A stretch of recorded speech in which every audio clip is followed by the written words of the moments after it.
Everyone who came down the spur said the same thing when they saw the halt for the first time. They said it looked like something the lane had forgotten to finish swallowing. They were not wrong.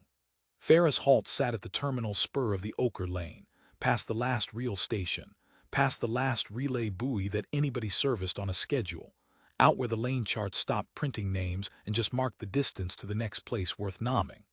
It was a fuel drum and a habitat ring, and a training deck bolted onto a rock that had no proper name either, only a survey number. And around it the dark went on in every direction like water around a dropped stone. I had been the one who kept it alive for 11 years. Not the commander of it. The halt had a rotating billet officer who changed every few cycles and spent most of the posting drafting transfer requests. Not the proctor of it, that was the cask, and the cask did not rotate. I was the cook. I ran the galley, and because the galley on an outpost like the halt is really the water and the air and the light and the long patience that keeps everyone from going quietly out of their minds, I ran most of the rest of it too.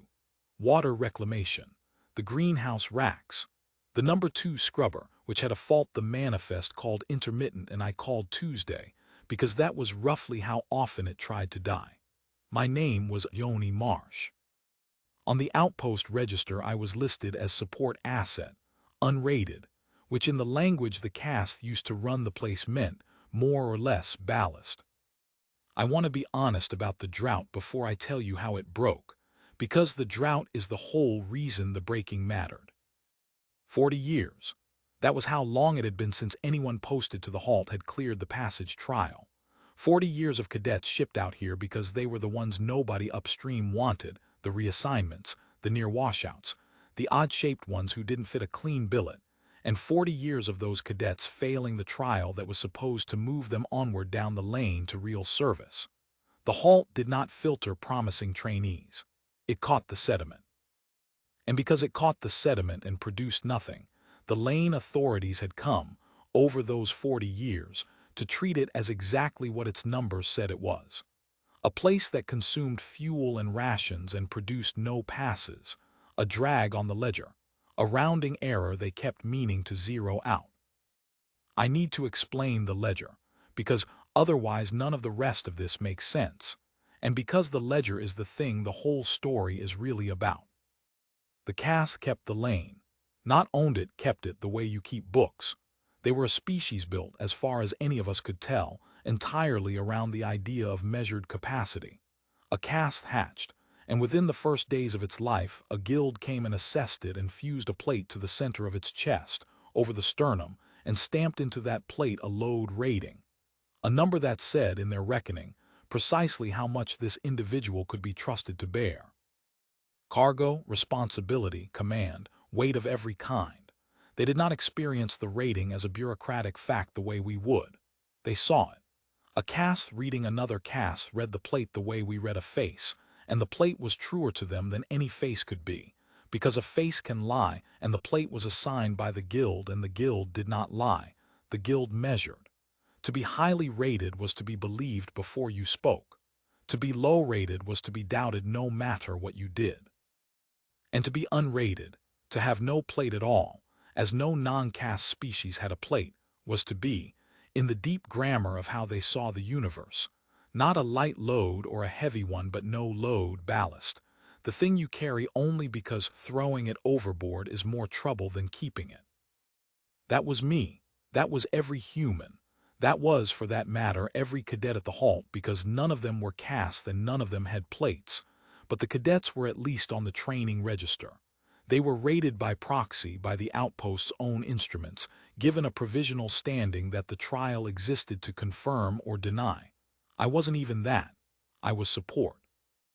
I was the thing that made the coffee, if you want to call what the galley produced coffee, and kept the lights on.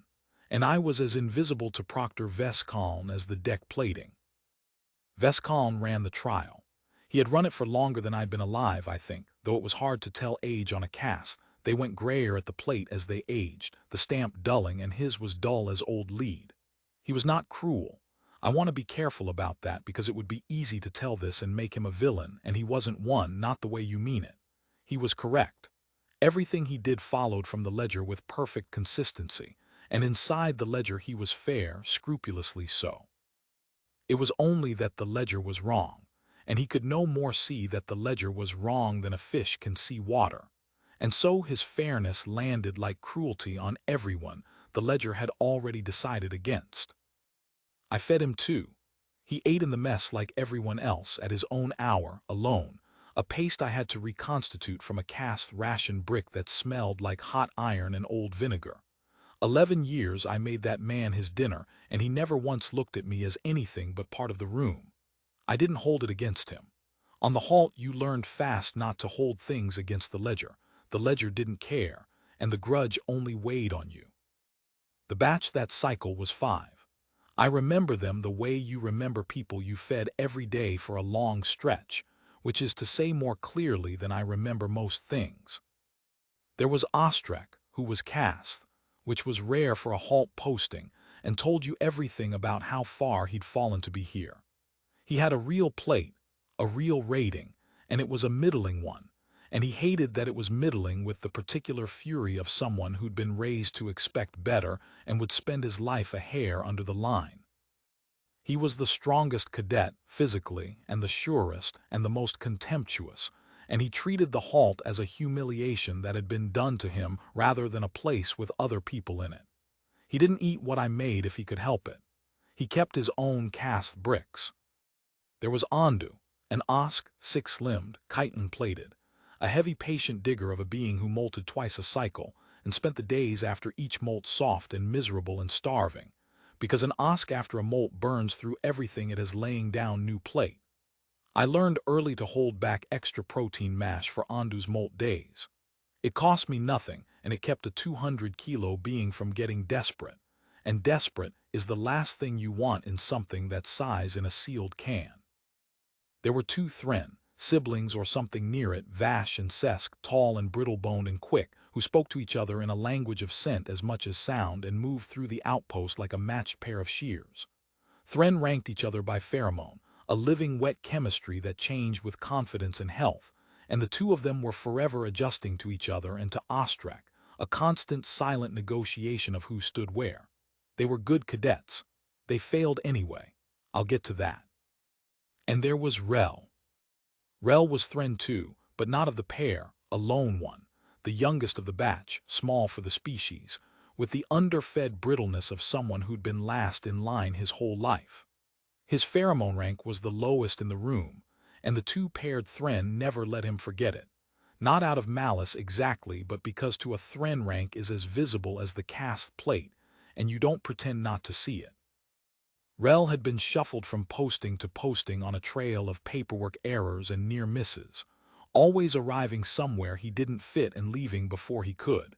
And now he'd washed up here, at the last billet on the lane, which is where the current stops carrying you and just lets you settle.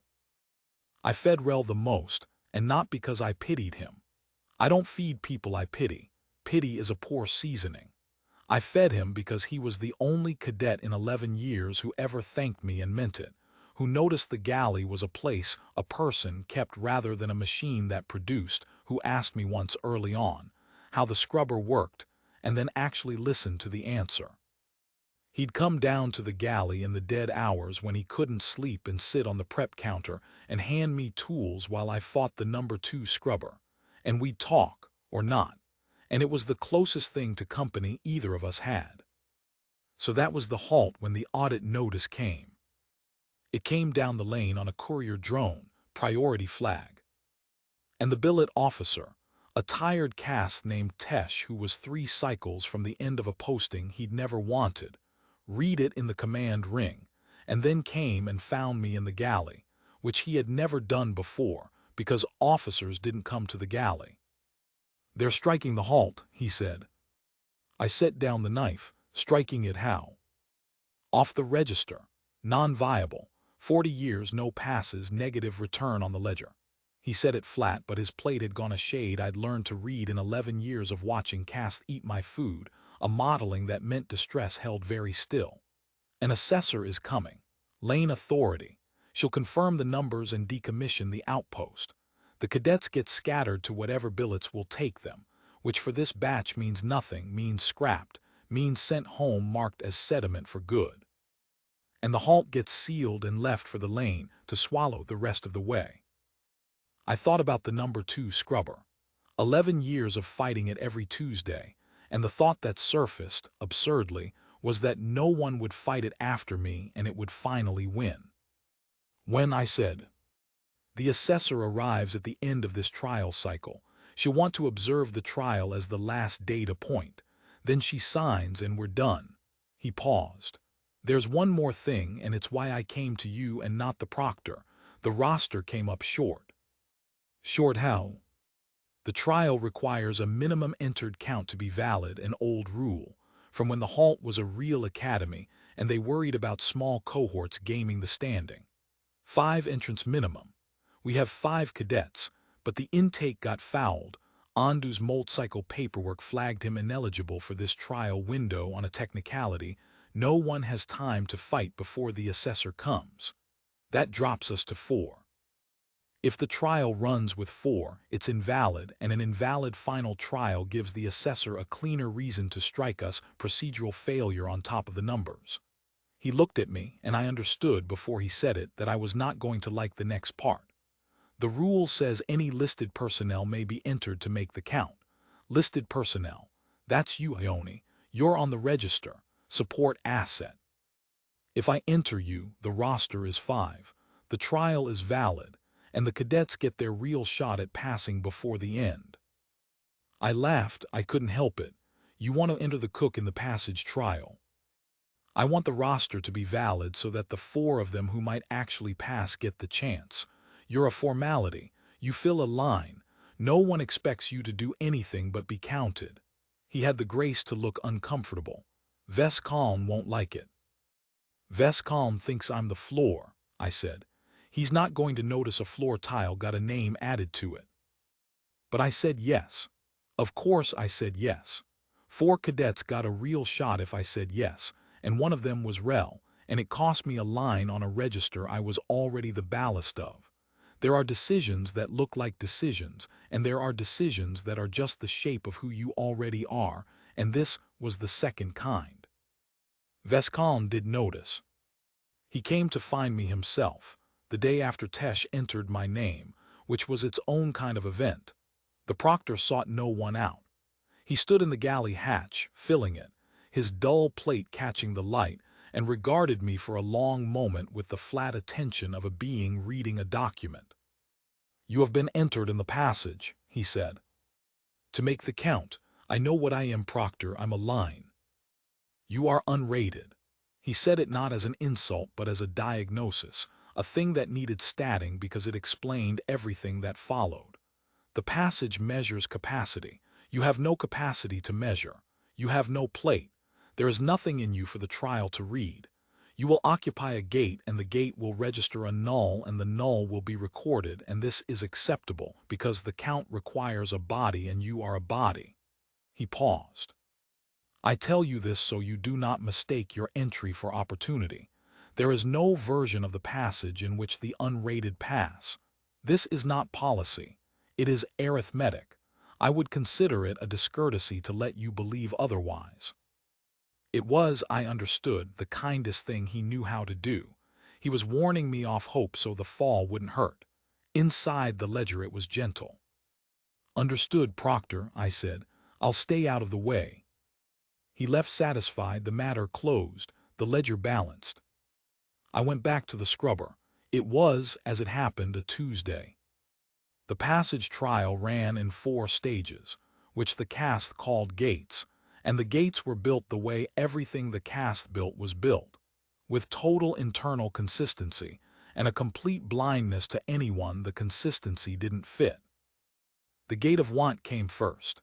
A stripped chamber, no tools, no rations, a set survival span you had to hold, produce your own water, your own warmth, your own light from nothing but what the chamber's junk contained, while the proctor watched and scored the efficiency of it.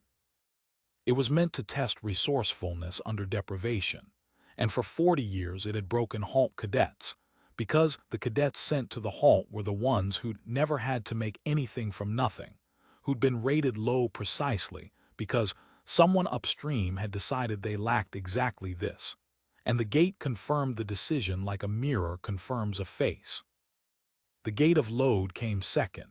A logistics problem, deliberately overcomplex, a cargo distribution, a failing life support balance, a set of competing demands you had to satisfy with insufficient resources under a clock. It measured judgment under strain. It broke cadets who could follow a procedure but couldn't improvise when the procedure met a world that didn't cooperate. The gate of the long dark came third, and it was the one that had the reputation, the one cadets had nightmares about.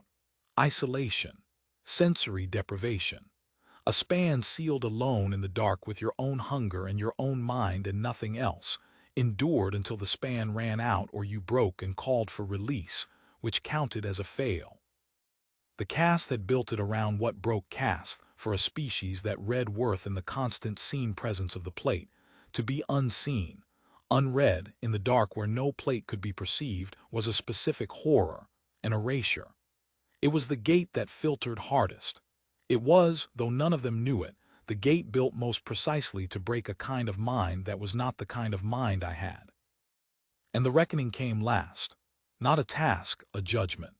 The proctor weighed everything, the gates and the standing and the plate, and rendered the pass or the fail. And the reckoning was where the ledger did its final arithmetic, where a cadet who'd cleared every gate could still be failed because the total in the proctor's reading did not add up to enough.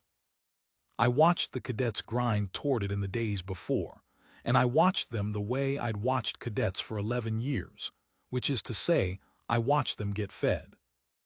Ostrek ground with fury, drilling alone, refusing help, certain his plate would carry him even here. Vash and Sesk drilled as a pair, sharpening each other, their scent chemistry loud in the corridors. Andu, ruled out of this trial by the paperwork that had put me in, drilled anyway out of pride and molted midweek and lay soft and starving in his bunk. And I brought him the held-back protein mash, and he took it in two of his hands and looked at me for a long moment with the flat black eyes of his kind and said, in the clicking OSC standard that took me years to parse, "You feed the whole rock, cook. Who feeds you?" And I didn't have an answer, so I said the scrubber did, and he made the OSC sound that was a laugh. And Rel fell apart quietly, the way he did everything. He came to the galley in the dead hours the night before the passage began and sat on the prep counter, and didn't hand me any tools, just sat, his brittle frame folded small, his scent gone thin and sour with fear in a way even I could smell by then. "I'm going to fail," he said. "I've never passed anything, Yoni, not once. Every posting I arrive and I'm the low one and then I'm gone. I don't even know why I keep getting entered. I think the paperwork just doesn't know what else to do with me." He turned one long hand over. "The long dark is going to break me. I already know it. I can't be unseen. I'm barely seen as it is. Take away even that and there's nothing." I could have told him he'd be fine. That's what you're supposed to say. But I'd never lied to Rel, and I wasn't going to start the night before the thing that might scatter him to the scrap. "Listen," I said, "I've kept this outpost alive by myself for 11 years. You know what that is. It's the long dark every day with a scrubber. Nobody sees the cook, Rel. Nobody rates the water reclamation. I do it in the dark, unread, and I've done it for 11 years and I'm still here." I set down my rag. The thing the gate thinks is a horror being unseen, that's just Tuesday to some of us. You've been unseen your whole life. You already know how to breathe in there. They built that gate for a species that can't stand the dark. You're not that species and neither am I. He looked at me. His scent shifted just slightly, the sour thinning. "You talk like you're going to be in there," he said. "I'm on the roster," I said. "Line number 5. Vescon says there's no version where the unrated passes, called it arithmetic." I picked the rag back up. "But he's been doing the same arithmetic for 40 years and it keeps coming out to a dead outpost. Maybe he's carrying a wrong number somewhere." I didn't believe it when I said it. I want to be honest about that. I said it to put something in Rel's hands before the dark, the way I'd put a wrench in them all those nights at the scrubber. I said it because he needed to hear that being the unseen one might not be the end of the ledger. I didn't think I was going to do anything but fill a line and register a null. The passage began the next morning, and I found out I was wrong. They ran us one at a time through the gate of want, and because I was line 5 I went last, after I'd spent the morning in the galley making sure everyone ate before the deprivation started, which Vescalm permitted with the tolerance you'd show a pet insisting on a ritual. I watched the cadets come out. Ostrek came out clean and contemptuous. He'd passed, of course he had. A rated caste with drilling behind him could make fire from a stripped room in his sleep. Vash and Sesk came out shaken but through, scored low but passing. And Rel came out gray and trembling and shaking his head, and I knew before he reached me that he'd failed the first gate, failed it on the water, unable to find the trick of it in a bare room, and the failure was total. One gate failed was the whole trial failed. He'd washed out at the first stage, as he had washed out of everything, and there was nothing I could do about it now but catch him when his legs went and hold him up in the corridor while he shook. "I'm sorry," he kept saying, into my shoulder, brittle arms around me, the smell of his fear gone flat now into grief. "I'm sorry, I couldn't find it." "I know," I said. "I know, it's all right." It wasn't all right. He'd be scattered now with the rest when the assessor came. But you don't say that to someone in a corridor with their whole life just failed out from under them. You just hold them up. Then it was my turn, and I went into the gate of want with Rel's failure fresh on me, and Vescalm watching from the observation slit, waiting, I think, to register his null and be done with the formality. The room was a stripped chamber full of junk. I stood in it and I did not feel a horror. I felt at home. I had spent 11 years in rooms exactly like this one, rooms full of junk and a problem, and the whole shape of my life had been making the junk answer the problem. Water. There was condensate in the chamber's own Risic lines, there always is, and a chamber this sealed sweats, and I knew where a sealed chamber sweats because I'd chased condensate faults through the halt's guts for a decade. Warmth.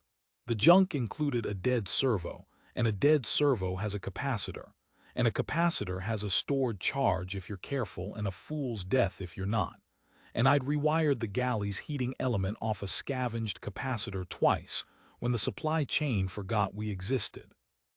Light, the same charge, bled slow through a filament I made from wire I stripped with my teeth because there were no tools, which was fine, because there were never any tools, that was the whole job. There had never once in 11 years been the right tool. I made water, I made warmth, I made light. I did it the way I made dinner without drama because it wasn't drama to me, it was Tuesday, and when the span ran out and the gate opened, I walked out into the corridor and Vescalm was standing at the observation slit with his plate gone a color I had never seen on a cast, a color I had no name for, and he did not say anything at all. I'd passed the gate of want with the highest efficiency score the halt's instruments had recorded in 40 years. I know that now. I didn't know it then. I only knew that the proctor looked at me, and for the first time in 11 years he did not look through me. The gate of load was the same, and it was worse for him, worse for the ledger, because the gate of load could not be drilled the way Ostrek had drilled the gate of want, and Ostrek stumbled in it. They'd built the logistics problem as an overcomplex distribution, a failing life support balance across a mock outpost, competing demands, a clock, insufficient resources. It was meant to test judgment under strain, and it was a genuinely hard problem, and Ostrek, for all his rating, solved it the way he'd been trained to solve it, by the book, by the procedure. And the procedure did not account for the way the mock outpost's number 2 scrubber had a fault the manifest called intermittent. Because they'd modeled a real outpost. And a real outpost, the ones the cast built, always had a scrubber with a fault, because everything does, because that is the nature of a machine you have to keep alive at the end of a lane, and the model was faithful to that. And Ostrek followed the procedure, and the procedure met the scrubber and the whole balance he'd built came down, and his clock ran out with the mock outpost dying, and his plate gone dark with a fury that had nowhere to go. I went in after him. And I want to tell you plainly what I did, because it wasn't clever and it wasn't a trick, and it's the whole point of this. I did not solve the logistics problem better than Ostrek. I solved it worse by the book. My by the book was clumsier than his. I have no formal training. I did the distribution slow and ugly. But when I got to the failing balance and found the model's scrubber faulting, I did not follow a procedure, because I have never in my life had the luxury of a procedure that worked. I did what I do every Tuesday. I stopped solving the elegant problem and I went and I fixed the scrubber. I heard it in the model's life support hum, the exact intermittent wrongness I'd heard for 11 years, and I knew it the way you know a sick child's cough from across the house. And I reached into the model's guts, and I cleared the fault the way I'd cleared it 1,000 times, by feel. And the balance I'd built ugly held because the thing that was going to bring it down was a thing I'd been beating on my knees for a decade. I cleared the gate of load. Second null, Vescon had expected. Second impossibility instead. And now the corridor between the gates was a different place than it had been that morning. The cadets who were left, Ostrek out, Vash and Sesk still in it, having scraped through load on nerves, looked at me the way you look at a piece of furniture that has stood up and begun to walk. Ostrek looked at me with a hatred that had curdled past the plate, because the middling-rated cast who'd been sent to the sediment could bear being beaten by anything except the ballast, and the ballast had just beaten him at the thing he'd been built for. And Vescon stood at the end of the corridor and watched me come, and his plate did the still modeling that on Tesh meant distress held very still, except on Vescon it was distress with no name in it at all, the distress of a fish that has, for the first time, felt the water. "You are unrated," he said to me, and it was not the diagnosis it had been. It was a question now, dressed as a fact, because he had no other grammar to ask it in. "You keep saying that," I said. "I was tired. 2 gates does that. One more, Proctor, then you can do your arithmetic." The gate of the long dark took me last, and I went into it thinking about Rel, who was somewhere in the habitat ring having failed out at the first gate, and about 11 years of the exact deprivation. This gate thought was a horror, and I sat down in the dark and I was not erased, because you cannot erase a thing that was never being seen to begin with. They think the dark is the test. It isn't. The dark is only the dark.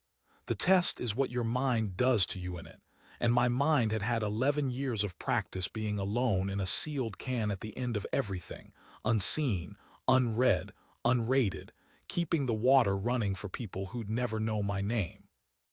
I had built, without meaning to, exactly the interior a person needs to sit in the long dark and not break. A set of small rounds to walk through, the scrubber's fault and the greenhouse racks and the reclamation cycle.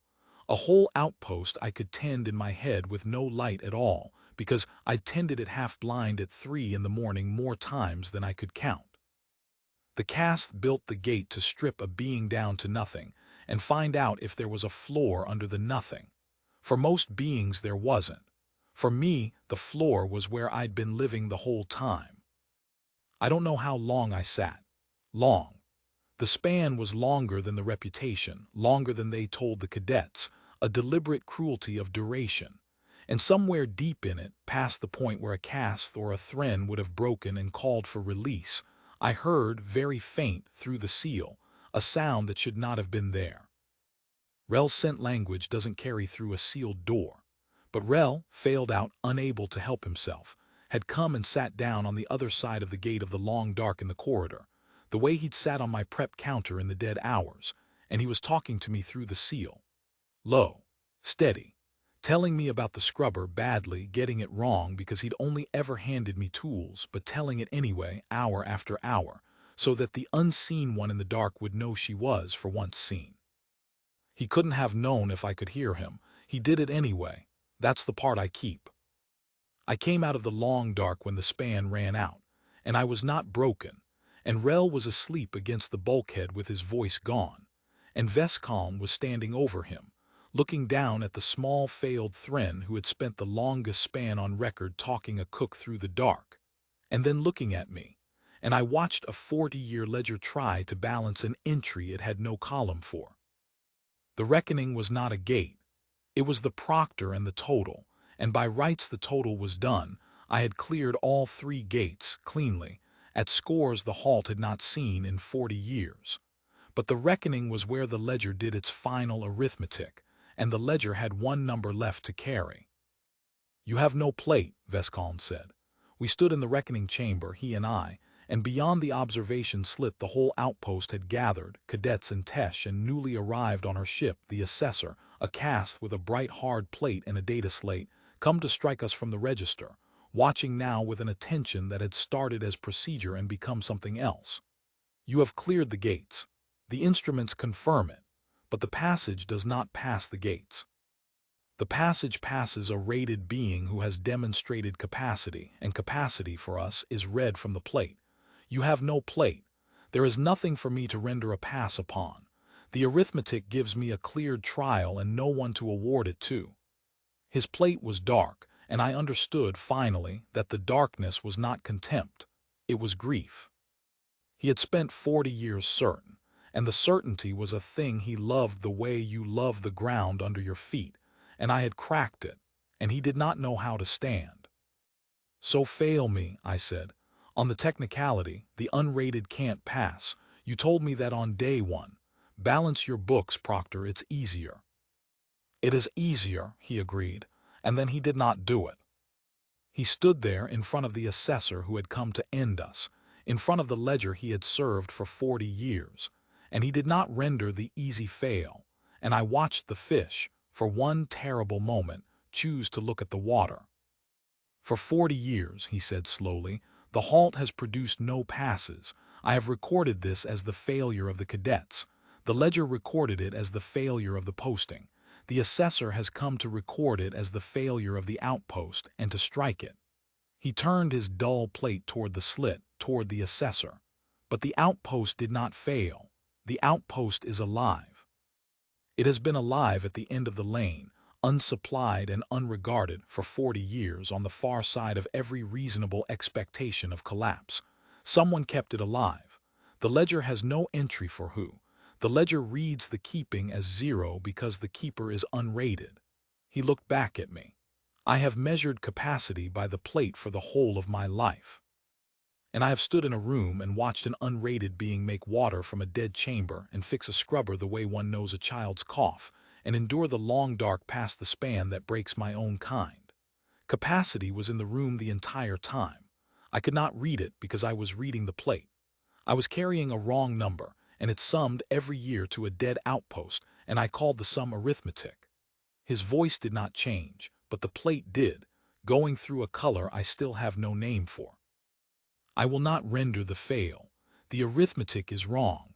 I would rather correct the arithmetic than balance a false book." The assessor came into the reckoning chamber then, and I thought that was the end of us, because an assessor exists to enforce the ledger, and here was a proctor abandoning it. She stood with her bright plate and her data slate, and she looked at me for a long time, and then she looked at the outpost through the slit, the 11-year alive impossible outpost, and then she did the thing that I did not expect, the thing that made all the rest of it matter. She did not offer me a rating. I braced for it, for the plate, the transfer, the pass rendered onto me personally, the ballast promoted to cargo, the story where the unrated one is finally seen and lifted out. That's the easy story, and it would have been a lie, because it would have left the ledger intact and just moved me across a column. The assessor did not do that. She had come to strike a non-viable posting off the register, and she had watched the proctor prove that the register had measured the wrong thing, and she was cast, and a cast cannot unsee a demonstrated capacity, and so she did the only correct thing left. She re-rated the halt. Not me. The posting. She struck the entry that called Ferris halt non-viable, and she entered a new one, a rating for the outpost itself, on the demonstrated ground that a posting which stays alive for 40 years at the end of a dead lane is not a rounding error but a proven load-bearing structure, and that its failure to produce passes was not the outpost's failure but the ledger's. The trial had been measuring the sediment for the plate it lacked instead of the capacity it had. The halt would not be struck. It would be re-rated as a posting that produced, by a measure the cast had never thought to keep, the exact thing the lane needed most at its far edge and had been throwing away for 40 years. The ones who keep things alive when no one is watching. And the unrated? The assessor asked Vescalm, meaning me, her slate open to enter whatever he rendered. Vescalm looked at me, and I looked back, and something passed between us that was not respect exactly, because respect is too clean a word. It was two people who had each carried a wrong number and set it down. Render her nothing, I said before he could. I don't want a plate, I don't want the transfer. I've watched a rating decide people were sediment my whole time here. Don't put me on the good side of the same ledger. Just fix the outpost's number and leave mine blank. I was tired and I meant it, and it came out plainer than I intended. I'm the cook. Somebody has to feed the next batch of nobodies you're going to stop throwing away. Might as well be someone who knows where the scrubber faults. The assessor considered this. Then she closed her slate and left my line blank and entered the halt's new rating, and the arithmetic, for the first time in 40 years, came out to a place worth keeping. They did not scatter the cadets. Vash and Sesk passed on their own cleared gates. Ondu's paperwork got unfouled the moment the outpost had standing again. Ostrek transferred out fast, unable to bear the re-rated place, and I didn't blame him. Some people can't stay where their number broke. And Rel, who had failed the first gate and then sat in a corridor for a record span talking a cook through the dark. Rel was re-entered under the halt's new standing, which measured now, the thing he'd done at the door of the long dark. And there is no clean word for what that thing rates, but it is not zero, and everyone in that chamber had felt it, and the ledger had finally learned to carry it. The assessor's ship left down the spur. And a while after, the first convoy came that came for the halt on purpose rather than out of forgetting. A supply run scheduled to a posting that was on the register now as a place that produced something, and it slowed as it reached us, and it stopped. And for the first time in a long time someone came down the ramp of a ship at Ferris halt not to refuel and flee but to stay. A new cadet, low-rated, shuffled here by paperwork. Arriving at the last billet on the lane where the current lets you settle. I watched Rel go out to meet them, standing taller than he had, his scent gone steady. And I went back into the galley and lit the element off its scavenged capacitor the way I always had. And I put on enough to feed one more, because that was the job that had always been the job, and the number 2 scrubber ticked over in the wall like a bad heart that had, against all arithmetic, decided to keep going one more Tuesday. Someone has to feed the whole rock. It was still going to be me, but it was on the books now, the keeping. Not my name, I never took the plate, just the fact of the place, that it held, that it stayed alive at the end of everything, that the measure had been wrong. The ledger carries that entry now. I made the coffee, if you want to call it coffee, and I set out a cup for the new one, and I waited for them to come down and ask me how the scrubber worked, because eventually the right ones always do.